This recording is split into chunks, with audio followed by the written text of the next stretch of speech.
Good day, and welcome to Common Sense with Tom Schmitz. Sorry for the delay, a little gremlin snafu, but we're up and running now. I hope everyone's week is getting off to a great start. I do need to let you and the audience know that the views expressed here are those of the guest and the host and the guest only, and in no way reflect the views of the CEP, the Power Plant Business Incubator, the City of Ocala, or Marion County. It is January 16th, 2017, and today is a celebration of the life of Dr. Martin Luther King Jr., a man that put his whole life's effort into the struggle for equality for everyone. I do, however, sometimes wonder what Dr. King would think of the United States that we live in today, where race relations are the lowest that I can remember in my lifetime. And yes, I know it was bad in 1966, the year I was born, but I have no recollection of that. I was an infant. All I know about how bad the race relations were in the late 60s or what I see on newsreel footage. The time we live in now is just out of control. The outrage of groups in our community that doesn't have any consistency does not help to calm communities, but only helps to fuel the fires of racism, in my opinion. The Black Lives Matter movement that is so prevalent every time a black life is needlessly taken. Oh, wait. That's only black lives that aren't black cops. Unless I missed it, I haven't seen any Black Lives Matter protest over 2 slain African-American officers, one allegedly by an African-American, the other in an accident while searching for the alleged murder suspect. So I guess black lives only matter if it's a cop and an African-American suspect, a white cop and an African-American suspect, or a black cop and an African-American suspect, or an Asian cop or a Hispanic cop, but only if it's only if it's an African-American suspect that's killed by the police. So black on black murder is okay to the Black Lives Matter contingent, I guess. But that's another show for another day. Coming up today, I will give you my thoughts on the Greg Graham sexual harassment and discrimination findings therein, and they're exactly what I thought they would be. But first, While You Were Sleeping. While You're Sleeping is brought to you by the Riley Arts Center of Ocala, the premier performing arts center in our area with concerts, dance events, and comedy events. The Riley has something for everyone. Visit them at www.rileyartscenter.com for an up-to-the-moment calendar of events. That's what today's While You Were Sleeping is about. It's about the calendar of events for the Riley Arts Center. Coming up, Dance Alive National Ballet, Fun for All. They will have a show at 3 p.m. On January 21st. OSO joins with DANB to present an entertaining and educational family program. The orchestra performs Saint Saëns' magical masterpiece, Carnival of the Animals, and DANB closes with the amazing Robin Hood. 2 for 1 at the Riley Arts Center. So go check them out.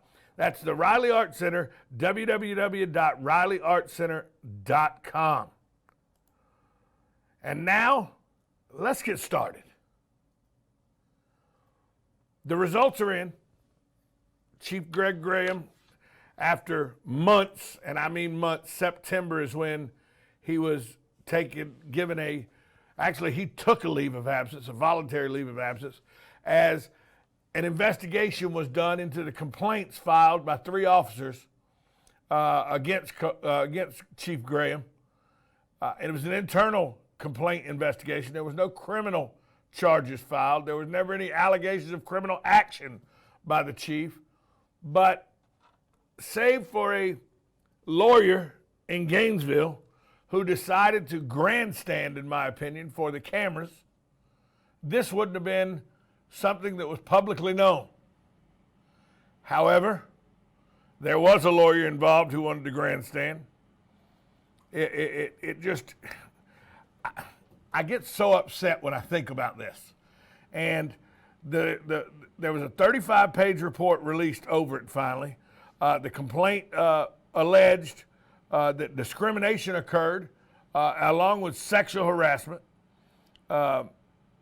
hostile treatment and retaliation by the chief. It gave multiple examples of Graham's behavior and comments the officers said they had to endure, most notably during a mid-May trip to Washington, D.C., and all of this was brought into the public view because of a grievance that was filed by Gainesville lawyer Bobby Frank. Now, if you went to any of those meetings where Bobby Frank stood up and hit the podium and demanded results, well, you got your results, Bobby. And it was nothing but a waste of time for the taxpayers, in my opinion. $130,000 plus this caused us because some lawyer seen an opportunity to make a name for herself. That's how I see it. There were, like I said, sexual harassment claims made on behalf of officers Rachel Mangum, Casey Walsh, and TJ Watts. Watts said that he faced hostile treatment and discrimination. Rachel Mangum and Casey Walsh alleged they were sexually harassed. The complaint, the 35-page report released Friday, said it found no evidence that Chief Greg Graham sexually harassed or retaliated against Mangum or Walsh. There was conflicting testimony regarding remarks that Graham allegedly made while at a tavern or pub in Washington, D.C., while they were all there at the memorial for fallen officers, one of them being an officer with the Ocala Police Department. The report also addressed the allegations that Graham carried on an extramarital affair with a subordinate. Mangum and Walsh alleged the affair prompted retaliatory conduct from the chief. Now, here's what the report says. Notwithstanding the fact that this allegation is wholly unrelated to the grievance, talking about the extramarital affair, there's absolutely no evidence that any illicit behavior occurred. Chief Graham, of course, has steadfastly denied these unsupported and meritless allegations. The report continues to say, aside from Greg Graham, Mangum, Walsh, and Watts, 37 other people have been interviewed. I'm reading from a post on Ocala.com. All the employees interviewed were assured no disciplinary action would result. According to the report, a majority of witnesses praised Graham's leadership, appreciated his open-door policy, and lauded his effort of inclusion within the department.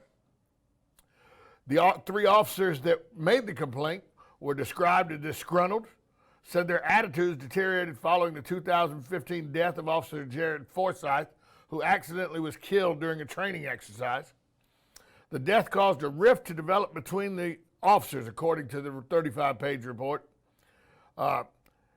Officer Matt Sams and Mike Diesso, all of whom worked with Forsyth, along with the other three, are the ones that were singled out as having the most hard time with the death. The report states that though Forsyth's death did not validate any of the actions taken by the complaining officers, the tragedy had significant impact on the department. The sexual harassment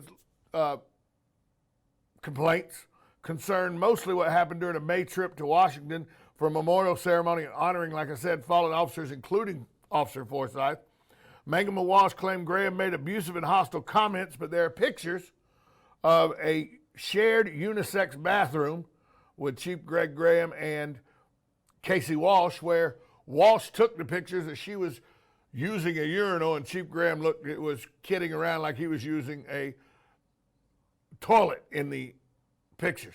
All these pictures, everybody looks happy and all, and then the complaint, of course, it was also brought up, why did it take 4 months for these officers to come up with these complaints of harassment?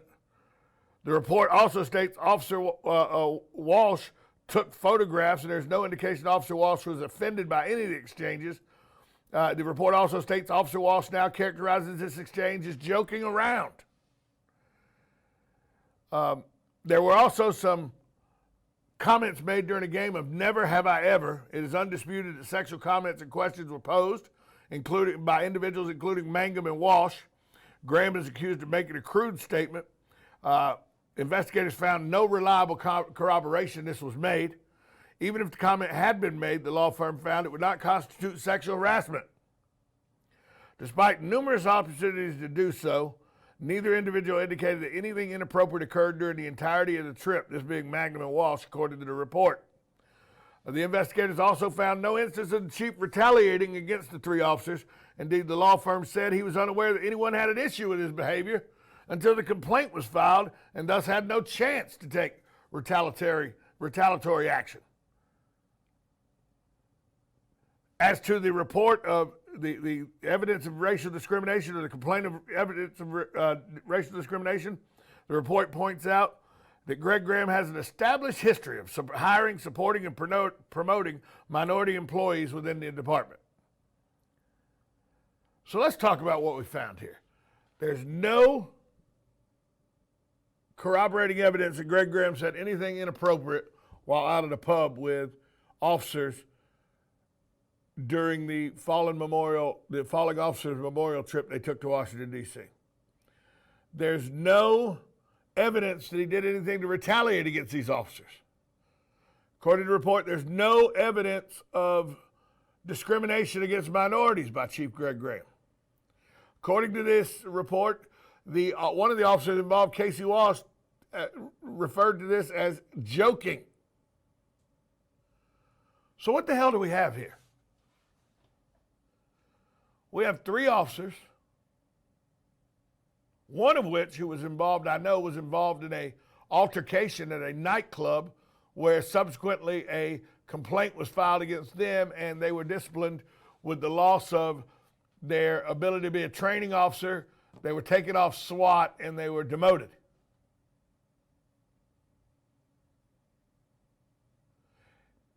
After October, November, December, 5 months of an investigation, 5 months that destroyed or tried to destroy the career and reputation of a person who, all truth be told, I call friend, has come to a non-finding. Nothing was substantiated in the report. Nothing was corroborated. Nothing was said to be wrong in what the chief did or how he handled the situations that the complaints were filed about. Here's my problem. 5 months, $130,000 plus.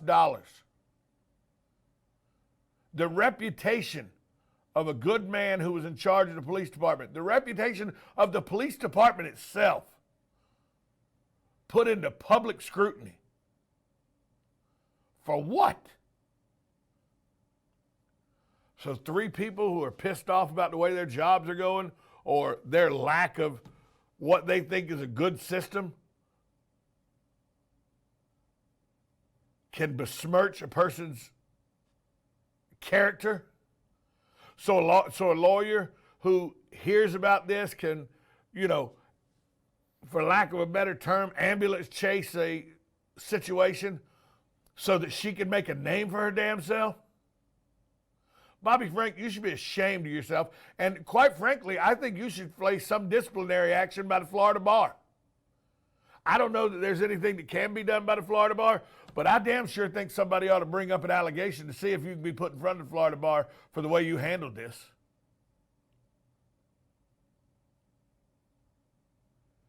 Everybody that lives inside the city of Ocala should be pissed about this. You spent over $130,000. And I know some people say, well, that's the cost of doing business, Tom. That's one of the things it's one of those ugly things about the city you don't want to have to deal with. One of the ugly things, this should never have went past a complaint internally. There should never have been a public meeting where a lawyer beat on a table and yelled at the city council. All of this was granting. All of this was like a damn Jerry Springer show. For what? So that a good man could have 5 months of his life put under a microscope? So he could sit at home and twiddle his thumbs for 5 months while we all waited, his supporters, for the results we knew were coming? And let me ask you this. Are those 3 officers, and I know the agreement says that there won't be any retaliatory. What about a complaint that was unsubstantiated? What about the cost of the taxpayer dollar? Can we get that back? Can we take those officers' pay or something to get that money back? Now, I know we can't. So stop before you send in text messages or emails. I know we can't. But damn it, wouldn't you like to? This has cost $130,000 plus to the taxpayers of the city of Ocala.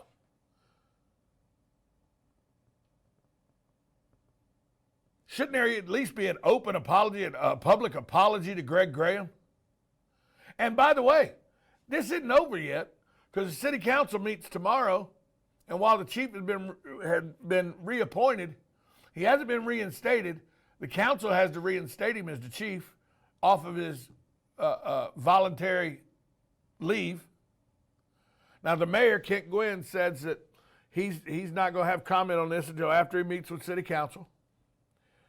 He's going to recommend, just as the report does, that the chief be reinstated at full duty and, without any repercussions. But council still has to vote. Now, do I think council's going to vote in the affirmative? Yes, I do. But I also thought that the Seattle Seahawks were going to beat the Atlanta Falcons this weekend too. So much for how much I can predict things. It just makes no sense to me that something that should have been a private, in-house investigation into the complaints, just like any other business does. The proper channels should have been followed. Chain of command should have been followed. For Bobby Franks to come here and for the advancement of her own career, in my opinion, to get her 15 minutes of damn fame, to take a man's name and the name of the Ocala Police Department and drag it through the mud so you could get some damn time on TV, shame on you. And if there's any way possible that she could be brought up on charges in front of the Florida bar, damn it, somebody needs to do it yesterday.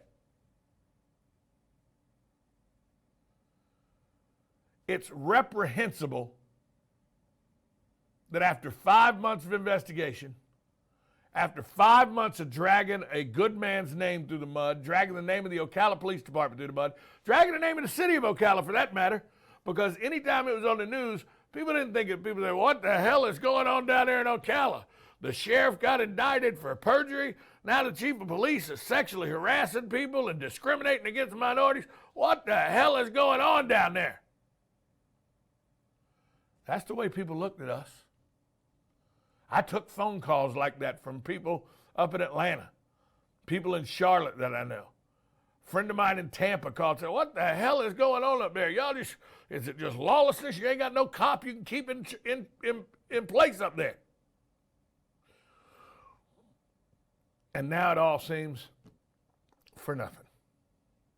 And I know some of you are going to say, but Tom, you got to do these investigations because what if there was something to it? I said 3 months ago, when I was still hosting the first hour of The Voice of Ocala on WOCA radio, that where was common sense? Where was the common sense trail? Nobody had ever said Casey Walsh had been disciplined for a fight where she beat a man up at O'Malley's. Then these allegations came out. Nobody wanted to connect those dots because why? Common sense says you got to look at it, even if that's not the reason for the complaint. Nobody even looked into it or reported that they looked into it.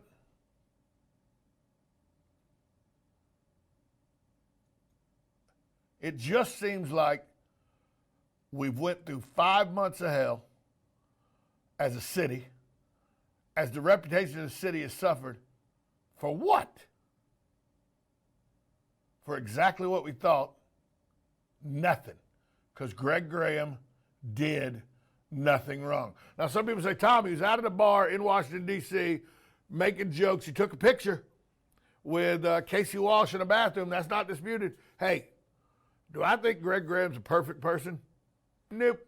Do I think there was probably some mistakes made that he probably regrets he did? Probably. Do I think that knowing the Greg Graham I know that he'll learn from this situation? You damn right. Do I think that rises to the level that a man deserves to have his name and reputation dragged through the mud like it was? No. If the only thing I can say is Greg Graham may have been guilty of taking a photo that he probably should have thought better of. Nothing that he's had to endure, nothing that the city of Ocala has had to endure, nothing that the reputation of the Ocala Police Department has had to endure, nothing that the taxpayers of Ocala has had to fund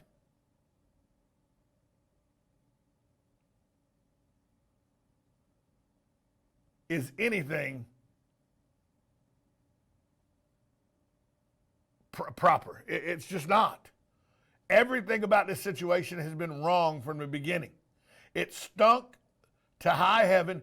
I'm going to tell you what, it smelled like a pile of dog crap when it came out. And now it's been proven, guess what, after many months in the lab and after many tests and after CAT scans and ultrasounds and chemical tests, guess what? It's been dog crap. It's been substantiated that all the complaints were dog crap. It's a damn waste of time.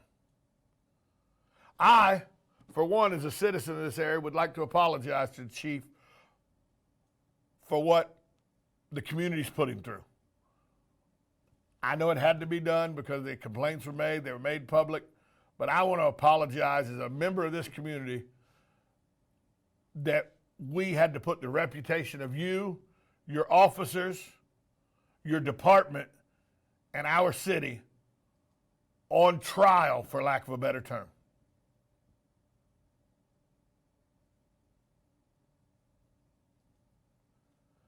That's just how I see it. We'll see how the city council comes out on Tuesday.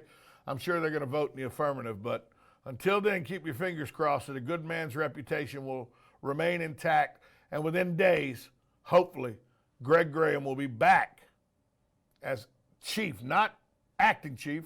Rodney's done a great job as acting chief, but I want the chief of police back in his dutiful position.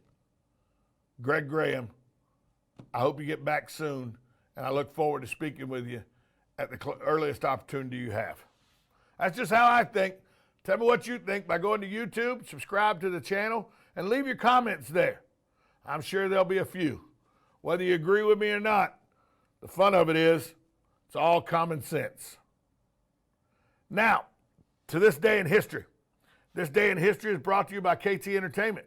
If you have a wedding, a birthday, any type of private gathering that you need musical entertainment for, KT Entertainment at 352-512-2611 is the call you should make. You can also find them on the web at ktforfun.com. That's KT, the number 4 fun.com. KT Entertainment for all your entertainment needs. On this day in history, 1991, the Persian Gulf War begins. The massive U.S.-led offensive against Iraq, Operation Desert Storm, ended on February 28, 1991, some 1 month and 7 days later when President George Bush declared a ceasefire and Iraq pledged to honor future coalition and UN peace terms. So on this day in history, brought to you by KT Entertainment, the Persian Gulf War began in 1991. Well, that's my thoughts on the Greg Graham debacle. For Ryan Mace behind the scenes pushing all the right buttons, join us tomorrow for another Common Sense with Tom Schmitz. Have a great day, everyone.